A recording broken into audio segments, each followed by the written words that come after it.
ಸೋದ್ರ ಸೊಸೆ ಮಾತ್ರ ಅಲ್ಲ ಕಣೋ, ನಿನಗೆ ಹೆಂಡತಿನೂ ಆಗ್ಬೇಕು. ಈ ವಿಷಯ ಇಡೀ ಊರವ್ರಿಗೆ ಗೊತ್ತಾಗಿದೆ. ಆದ್ರೆ ಈ ವಿಚಾರನ ನೀನೇ ಅರ್ಥ ಮಾಡ್ಕೋತಿಲ್ವಲ್ಲೋ. ಯಾಕೆ ಶ್ರವಂತಿನ ನೀನ್ ಹೆಂಡತಿ ಅಂತ ನೀನ್ ಒಪ್ಕೋತಾ ಇಲ್ಲ?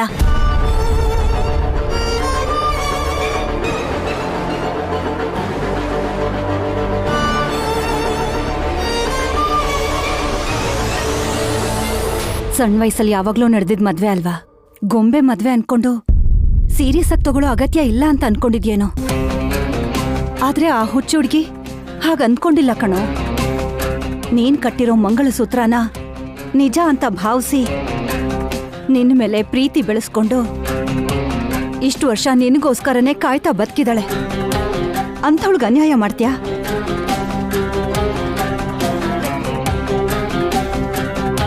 ಅಷ್ಟಕ್ಕೂ ಆ ಶ್ರವಂತಿನ ನೋಡಿದ್ರೆ ನಿನ್ ಮನ್ಸಲ್ಲಿ ಸ್ವಲ್ಪನೂ ಕರುಣೆ ಬರಲ್ವಾ?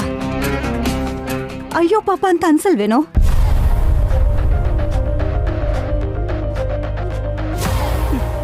ಎಳೆ ಮಗು ಇದ್ದಾಗ್ಲೇ ನೀ ಮತ್ತೆ ಕರ್ಕೊಂಡು ಹೊರಟೋದ್ಲು. ನಮಗ್ ದೂರವಾಗಿದ್ದು ತಾಯಿ ಪ್ರೀತಿನಾದ್ರೂ ಪಡ್ಕೊಂಡ್ಲಾ ಅಂದ್ರೆ ಅದೂ ಇಲ್ಲ.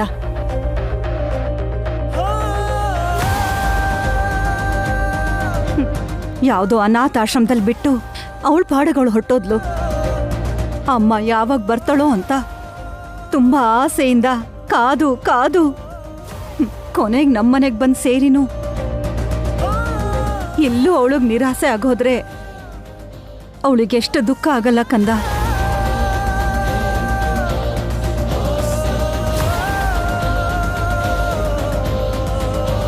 ನನ್ ವಿಚಾರವಾಗಿ ಕ್ಲಾಸ್ ತಗೋತಿದ್ದಾರೆ ಅನ್ಸುತ್ತೆ. ಕೇಳಿಸ್ಕೊಳ್ಳೋಣ. ಇಷ್ಟನ್ನು ನೀನು ಅರ್ಥ ಮಾಡ್ಕೊಳ್ಳಿಲ್ಲ ಅಂದ್ರೆ ಹೇಗೆ ದೇವಾಂಶ್? ನೀನ್ ಹೆಂಡತಿಯಾಗಿ ನಿನ್ನ ಮೇಲೆ, ಶ್ರವಂತಿಗೆ ನಿನ್ನ ಮೇಲೆ ಎಲ್ಲ ಹಕ್ಕು ಇದೆ ಅಲ್ವಾ? ವೈದೇಹಿನ ಎಷ್ಟು ಪ್ರೀತಿಯಿಂದ ನೋಡ್ಕೋತ್ಯೋ ಅಷ್ಟೇ ಪ್ರೀತಿಯಿಂದ ಶ್ರವಂತಿನೂ ನೋಡ್ಕೋಬೇಕಲ್ವೇನೋ? ಆ ಜವಾಬ್ದಾರಿ ನಿನಗಿದೆ ಅಲ್ವಾ? ಯಾಕೋ ಹೀಗೆಲ್ಲ ಮಾಡ್ತಿದ್ಯಾ? ಶ್ರವಂತಿನ ದೂರ ಇಟ್ಟು ಯಾಕೆ ಅವಳಿಗೆ ದುಃಖ ಕೊಡ್ತಿದ್ಯಾ?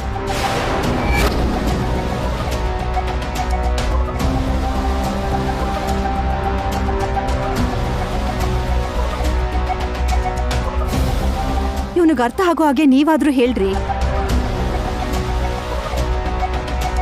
ಹೀಗಾಗುತ್ತೆ ಅಂತ ನನಗೆ ಗೊತ್ತಿತ್ತು ಕೌಸಲ್ಯ. ಅದಕ್ಕೆ ಚಿಕ್ಕ ವಯಸ್ಸಿನಲ್ಲೇ ಅವ್ರಿಗೆ ಮದುವೆ ಆಗಿದೆ ಅಂತ ಗೊತ್ತಿದ್ರು ನನ್ನ ಸೋದರ ಸೊಸೆನ ಸೊಸೆ ಮಾಡ್ಕೊಳ್ತೀನಿ ಅಂತ ನನ್ನ ತಂಗಿಗೆ ಮಾತು ಕೊಟ್ಟರು. ತೀರ್ಮಾನನ ಗುರುಗಳಿಗೆ ಬಿಟ್ಟಿದ್ದೆ.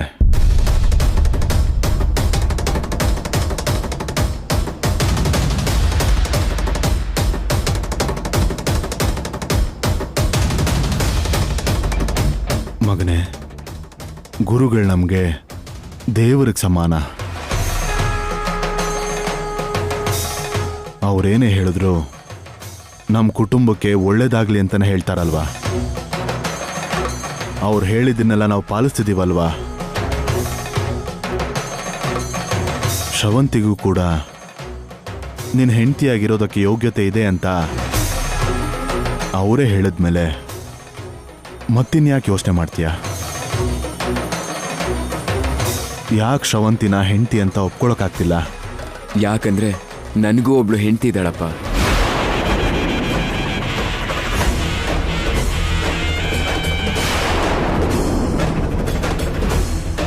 ಒಂದೇ ಜೀವನ, ಒಂದೇ ಮನಸ್ಸು, ಒಬ್ಳೆ ಹೆಂಡತಿ.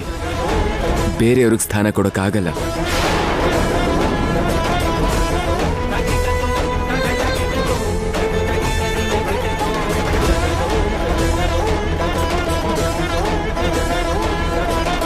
ಶ್ರವಂತಿ ಕೂಡ ನಿನ್ ಹೆಂಡ್ತಿನೇ ಕಣೋ. ಆ ವಿಷಯ ನೀನ್ ಯಾಕೆ ಮರಿತಿದ್ಯಾ? ಮರ್ತು ಹೋಗೋದಕ್ಕೆ ನೆನಪಾದ್ರೂ ಎಲ್ಲಿತ್ತಮ್ಮ?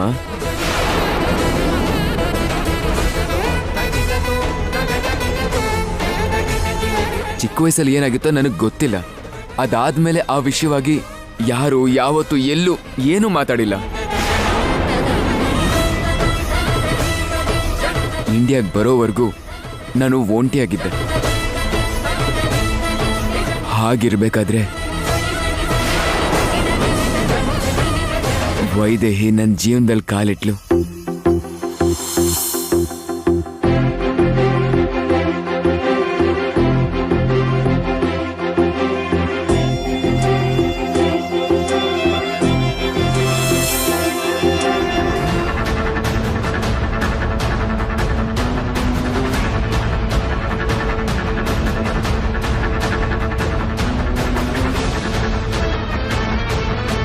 ನನಗೆ ಗೊತ್ತಿಲ್ದಿರೋ ಹಾಗೆ ನನ್ನ ಮನಸ್ಸನ್ನ ಆವರಿಸ್ಕೊಂಡ್ಲು.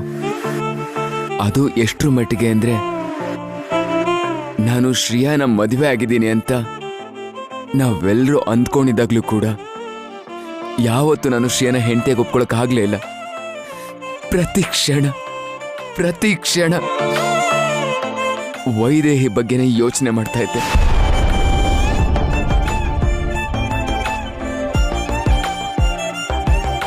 ಅಂಥದ್ರಲ್ಲಿ ವೈದೇಹಿ ಕುತ್ತಿಗೆಗೆ ನನ್ನ ತಾಳಿ ಕಟ್ಟಿ ನಾನ್ ಪ್ರೀತಿಸಿದ ಹುಡುಗಿನೇ ನನ್ನ ಹೆಂಡತಿ ಆಗಿದ್ದಾಳೆ ಅಂತ ಗೊತ್ತಾದ ಮೇಲೂ ಇವಾಗ ಸಡನ್ ಆಗಿ ಬಂದು ನಿನಗೆ ಚಿಕ್ಕ ವಯಸ್ಸಲ್ಲೇ ಮದುವೆ ಆಗಿದೆ ಅಂತ ಹೇಳಿ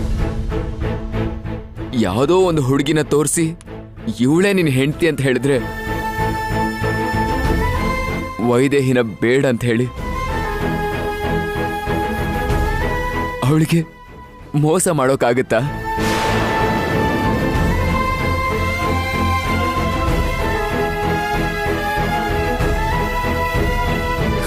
ವೈದೇಹಿನ ಬಿಟ್ಬಿಡು ಅಂತ ಯಾರೋ ಹೇಳ್ತಿದ್ದಾರೆ. ವೈದೇಹಿ ಜೊತೆಗೆ ಶ್ರವಂತಿ ಜೊತೆಗೂ ನಿನ್ ಜೀವನನ ಹಂಚ್ಕೊ ಅಂತ ಹೇಳ್ತಿದೀವಿ. ಹಂಚ್ಕೊಳ್ಳೋದಕ್ಕೆ ಇದು ಹಣನೋ ಆಸ್ತಿನೋ ಅಲ್ಲ ಅಮ್ಮ, ಜೀವನ, ಮನಸ್ಸು.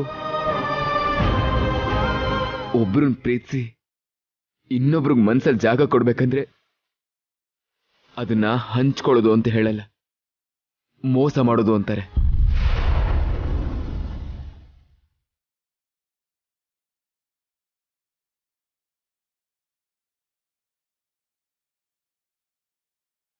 ವೈದೇಹಿ ಒಬ್ಳೆ ನನ್ನ ಹೆಂಡತಿ.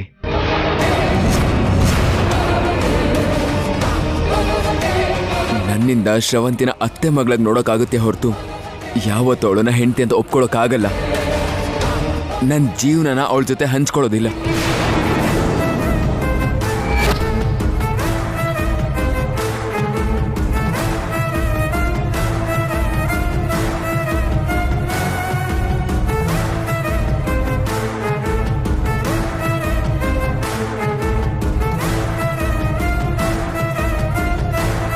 ಅಮ್ಮ, ಅಪ್ಪ, ಈ ವಿಷಯನ ನಿಮ್ಗೆ ಯಾವಾಗಲೂ ಹೇಳಬೇಕು ಅನ್ಕೊಂಡಿದ್ದೆ.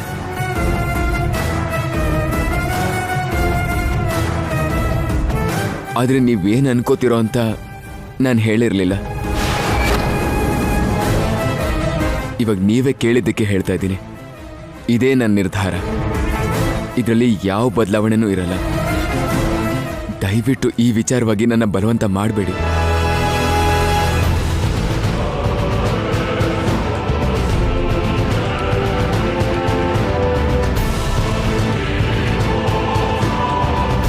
ದೇವಾಂಶ್,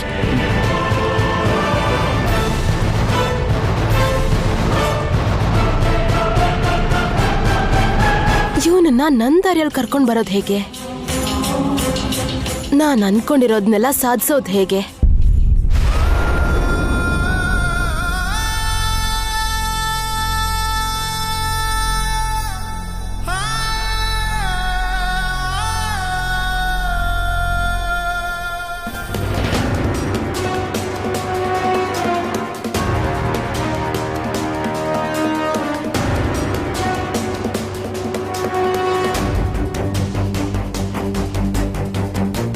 ಇವನು ಶ್ರವಂತಿನ ಹೆಂಡತಿಯಾಗಿ ಒಪ್ಕೊಳ್ಳೋದೇ ಇಲ್ಲ ಅಂತ ಹಠ ಮಾಡಿದ್ರೆ ಶ್ರವಂತಿನೇ ಈ ಮನೆಗೆ ವಾರಸ್ದಾರನ್ನ ಕೊಡ್ಬೇಕು ಅನ್ನೋ ಆಸೆ ಹಾಗೆ ಉಳ್ದು ಹೋಗುತ್ತಲ್ಲ. ಹೇಗೆ ಒಪ್ಪಿಸ್ಲಿ ಇವನನ್ನ?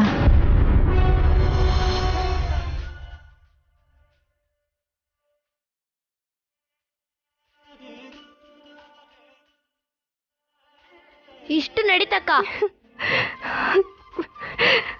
ಮಾರುತಿ, ಹೌದಾ? ನಿಜವಾಗ್ಲೂ ಅದನ್ನೇ ಹೇಳಿದ್ರ? ಹೌದಕ್ಕ, ನಾನು ಅಲ್ಲೇ ಇದ್ದು ಎಲ್ಲ ಕೇಳಿಸ್ಕೊಂಡೆ.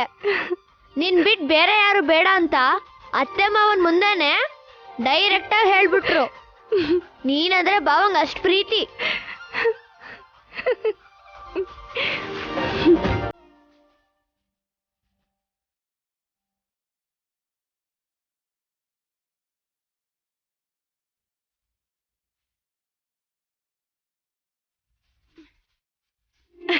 ಎಂತ ಒಳ್ಳೆ ವಿಷಯ ಹೇಳ್ದೆ ಮಾರುತಿ. ಇಲ್ಲ ಅಂದಿದ್ರೆ ನಿಜ ಗೊತ್ತಿಲ್ದೆ ಹುಚ್ಚಿಡ್ದಿರೋದು ನನ್ಗೆ.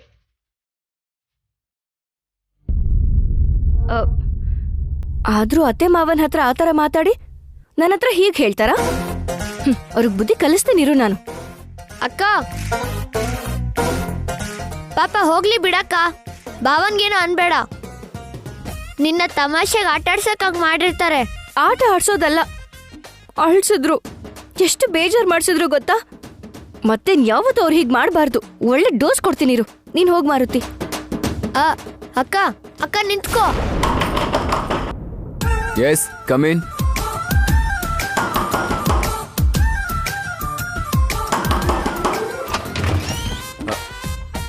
ನೀನಾ? ಏ, ಆಗ್ಲೇ ಕೋಪ ಮಾಡ್ಕೊಂಡು ಹೋದೆ ತಾನೆ? ಇವಾಗ ಬಾಗ್ಲು ತಟ್ಟಿದ್ ನೋಡಿ ಶ್ರವಂತ್ ಏನೋ ಅಂದ್ಕೊಂಡೆ. ಆಹಾ, ಆದ್ರೂ ಬಾಗ್ಲ್ಯಾಕ್ ಹಾಕ್ದೆ? ಅಪ್ಪ ಅಮ್ಮ ಹೇಳಿದನ್ ಮಾಡೋದು ನನ್ನ ಕರ್ತವ್ಯ ಅಲ್ವಾ? ಅದ್ರಲ್ಲಿ ಏನ್ ತಪ್ಪಿದೆ? ಅಷ್ಟಕ್ಕೂ ತಪ್ಪೇನೂ ಇಲ್ಲ ಬಿಡಿ. ಹೌದು, ಅತ್ತೆ ಏನಂದ್ರು? ಏನಂತಾರೆ? ಹೇಳಿದ್ನಲ್ಲ, ಶ್ರವಂತಿನ ಕೂಡ ಹೆಂಡತಿಯಾಗಿ ಭಾವಿಸು ಅಂತ ಹೇಳಿದ್ರು. ಓ ಹಾಗಾ? ಅದಕ್ಕೆ ನೀವೇನ್ ಹೇಳಿದ್ರಿ?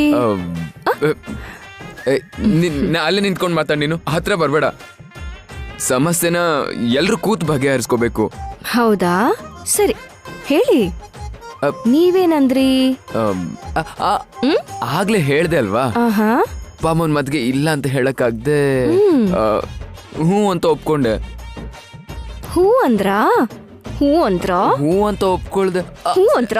ಅಯ್ಯೋ ಹೇಳಿ, ಹೂ ಅಂದ್ರ? ಹೂ ಅಂದ್ರ? ವೈದೇಹಿ, ಹೂ ಅಂದ್ರ? ಬಿಡು ವೈದೇಹಿ, ಬಿಡು ಬಿಡು. ನಿಮ್ಮನ್ನ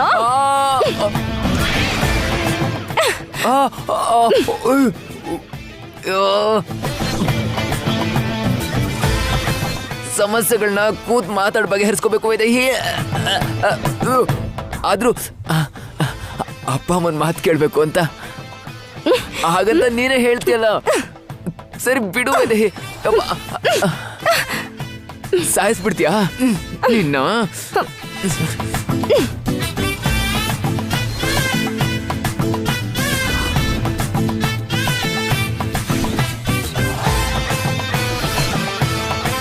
ಸಾಕು, ನನಗೆಲ್ಲ ಗೊತ್ತಾಗೋಯ್ತು. ಅತ್ತೆ ಮಾವ ಏನ್ ಹೇಳಿದ್ರು ಅದಕ್ಕೆ ನೀವೇನು ಉತ್ತರ ಕೊಟ್ರಿ? ಅದನ್ನೆಲ್ಲ ಮಾರುತಿ ಕೇಳಿಸ್ಕೊಂಡು ನನ್ನ ಹತ್ರ ಹೇಳ್ದ.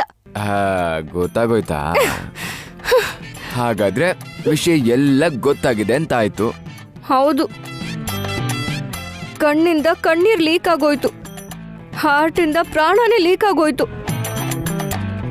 ಆದ್ರೂ ಇಂಥ ವಿಷಯದಲ್ಲಿ ಯಾರಾದ್ರೂ ಆಟ ಆಡ್ತಾರಾ? ಎಷ್ಟು ಭಯ ಪಟ್ಟೆ ಗೊತ್ತಾ? ನನ್ನನ್ನೇ ಆಟ ಆಡಿಸ್ತೀರಾ ನಿಮ್ಮನ್ನ? ವೈದೇಹಿ, ಇರು ಇರು ಇರು ಇರು ಇರು ಇರು, ಬೇಡ ವೈದೇಹಿ.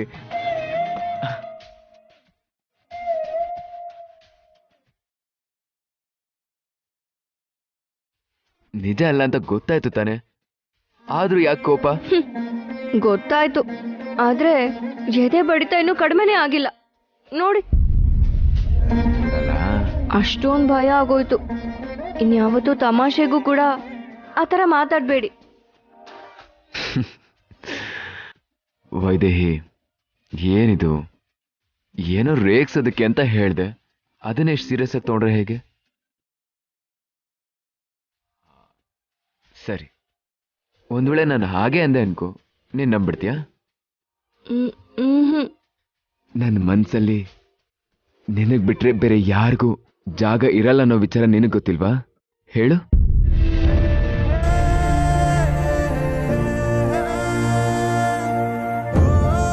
ನನ್ನ ಜೀವನದಲ್ಲಿ ಯಾವತ್ತೂ ಅಪ್ಪನ ಮಾತಿಗೆ ಇಲ್ಲ ಅಂತ ಹೇಳಿರ್ಲಿಲ್ಲ ವೈದೇಹಿ. ಆದ್ರೆ ಮೊದಲನೇ ಸಲ ನಿನಗೋಸ್ಕರ ಮಾತು ಮೀರಿದೆ. ಆದ್ರೂ ನನಗ್ ಬೇಜಾರಿಲ್ಲ, ಯಾಕಂದ್ರೆ ನನ್ನ ಮನ್ಸಲ್ಲಿ ನಿನ್ಗಿರೋ ಸ್ಥಾನ ಅಂತದ್ದು. ಅದನ್ನ ಅವ್ರಿಗೆ ಅರ್ಥ ಆಗೋಗಿ ಹೇಳ್ದೆ ಅನ್ನಿಸ್ದೆ ಹೊರತು ಎದುರುತ್ತರ ಕೊಡ್ತಾ ಇದ್ದೀನಿ ಅನ್ನೋ ಆಲೋಚನೆ ನಿಜವಾಗ್ಲೂ ಬರಲಿಲ್ಲ. ಅಪ್ಪ ಅಮ್ಮ ಮಾತ್ರ ಅಲ್ಲ, ಆ ದೇವ್ರೆ ಇಳಿದು ಬಂದು ಹೇಳಿದ್ರು ನಾನು ಹೇಳೋ ಉತ್ತರ ಒಂದೇ. ನನ್ನ ಜೀವನದಲ್ಲಿ ಈ ವೈದೇಹಿಗ್ ಬಿಟ್ರೆ ಬೇರೆ ಯಾರಿಗೂ ಜಾಗ ಇರಲ್ಲ.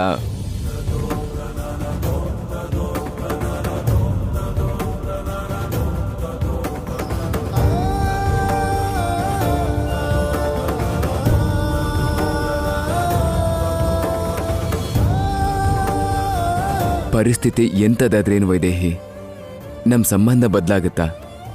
ನಮ್ಮ ಮಧ್ಯೆ ಪ್ರೀತಿ ಕಮ್ಮಿ ಆಗುತ್ತಾ? ಇಲ್ಲ ಅಲ್ವಾ? ಪರಿಸ್ಥಿತಿ ಎಂಥದ್ದೇ ಆದ್ರೂ ನಮ್ಮ ಮಧ್ಯೆ ಯಾರು ಬರೋಕ್ ಸಾಧ್ಯ ಇಲ್ಲ. ಅದನ್ನ ನಂಬು ನೀನು. ಅಂದ್ರೆ ಒಂದ್ ವೇಳೆ ನಾಳೆ ನಿಮ್ ನಿಜವಾದ ಅತ್ತೆ ಮಗಳು ಬಂದ್ರೂ ಕೂಡ ನಮ್ಮ ಮಧ್ಯ ಬರಲ್ಲ ಅಲ್ವಾ? ಅಯ್ಯೋ, ಮತ್ತೆ ಈ ಅತ್ತೆ ಮಗಳು ಪ್ರಶ್ನೆ ಎತ್ತಿದ್ಯಾ? ಶ್ರವಂತಿನೇ ನಿಜವಾದ ಅತ್ತೆ ಮಗಳು ಅಂತ ಮನೇಲಿ ಎಲ್ಲರೂ ನಂಬ್ತಾ ಇದ್ದಾರೆ. ನನ್ನ ಹೆಂಡತಿ ಸ್ಥಾನನ್ ಕೊಡು ಅಂತ ಹೇಳ್ತಾ ಇದ್ದಾರೆ. ಕೊಟ್ಟಿದ್ದೀನಾ? ಇಲ್ಲ ತಾನೆ. ಹಾಗೆ ಈ ಶ್ರವಂತಿ ಅವಳಲ್ದೆ ನಾಳೆ ನಿಜವಾಗ್ಲೂ ನಮ್ಮ ಅತ್ತೆ ಮಗಳೇ ಬಂದ್ರು ಕೂಡ ನಾನು ಯಾವತ್ತೂ ಬದಲಾಗಲ್ಲ. ಆದ್ರೂ ನಾನು ಇಷ್ಟು ಕ್ಲಿಯರ್ ಆಗಿ ಅಪ್ಪ ಅಮ್ಮನ ಹತ್ರ ಹೇಳಿದ ಮೇಲೂ ನೀನು ಶ್ರವಂತಿ ಬಗ್ಗೆನೇ ಯೋಚನೆ ಮಾಡ್ತಾ ಮನ್ಸನ್ ಯಾಕೆ ಹಾಳು ಮಾಡ್ಕೋತಾ ಇದೀಯಾ? ಅದನ್ನ ಬಿಟ್ಟಾಕು. ಅದಲ್ಲ ರೀ. ಅಪ್ಪಾ ಬಿಡು ಅಂತ ಹೇಳ್ತಾ ಇದೀನಲ್ಲ. ಇವತ್ತಿಂದ ನೀನು ನಾನು ಅಷ್ಟೇ.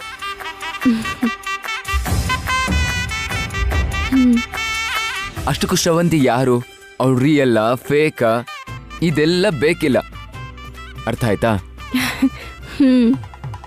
ಸ್ಮೈಲ್, ನಗು. That's my Vaidehi.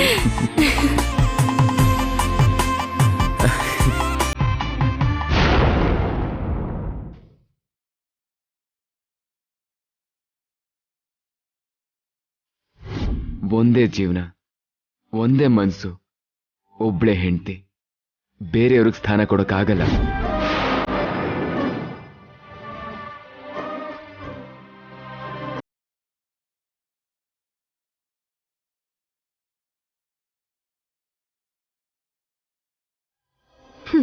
ನಡೆದಿರೋದಿಕ್ಕೆ ನನ್ಕಿಂತ ಅತ್ತೆನೇ ಬೇಜಾರ್ ಮಾಡ್ಕೊಂಡಿದ್ದಾರೆ ಅನ್ಸುತ್ತೆ. ಇವ್ರ ಪ್ರೀತಿನೇ ಇಷ್ಟು ಸಂಪಾದಿಸಿದೀನಿ. ಇದ್ರಲ್ಲಿ 1% ದೇವಾಂಶ್ ಪ್ರೀತಿ ಸಿಕ್ಕಿದ್ರು ಅದನ್ನ 100% ಹೇಗ್ ಮಾಡ್ಕೊಳ್ಳೋದು ಅಂತ ನನಗೆ ಗೊತ್ತು. ಆದ್ರೆ ಆ 1% ಸಿಗೋದೇ ತುಂಬಾ ಕಷ್ಟ ಅನ್ಸ್ತಿದ್ಯಲ್ಲ.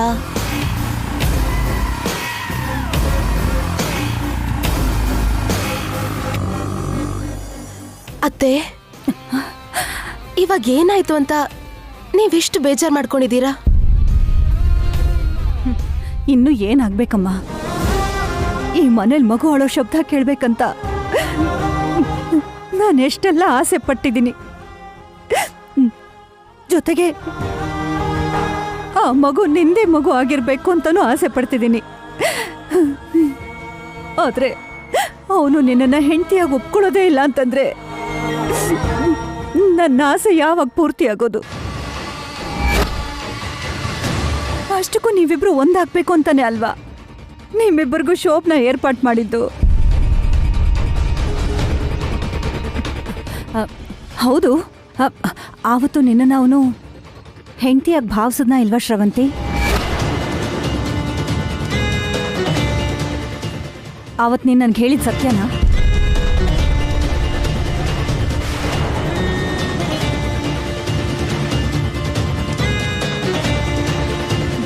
ಹೇಳಮ್ಮ.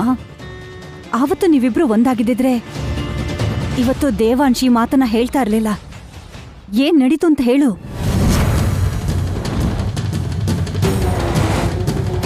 ಹೇಳು ಶ್ರವಂತಿ, ಹೇಳು.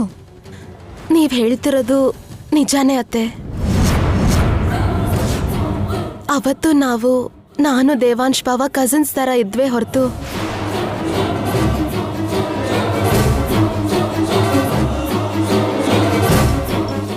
ಅದಕ್ಕಿಂತ ಮೀರಿ ಇನ್ನೇನೂ ಆಗ್ಲಿಲ್ಲ.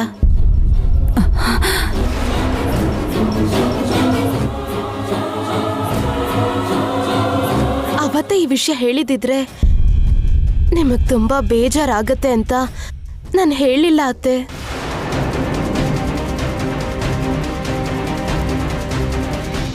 ಎಂತ ಕೆಲಸ ಮಾಡ್ಬಿಟ್ಯಮ್ಮ?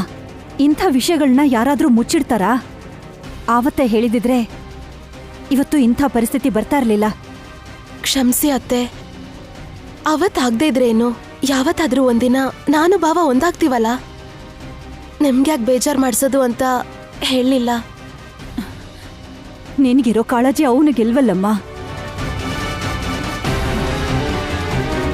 ನಿನ್ನನ್ನು ಹೆಂಡತಿಯಾಗಿ ಒಪ್ಕೊಳಕ್ಕಾಗಲ್ಲ ಅನ್ನೋ ರೀತಿನಲ್ಲೇ ಅವ್ನು ಮಾತಾಡ್ತಾನೆ.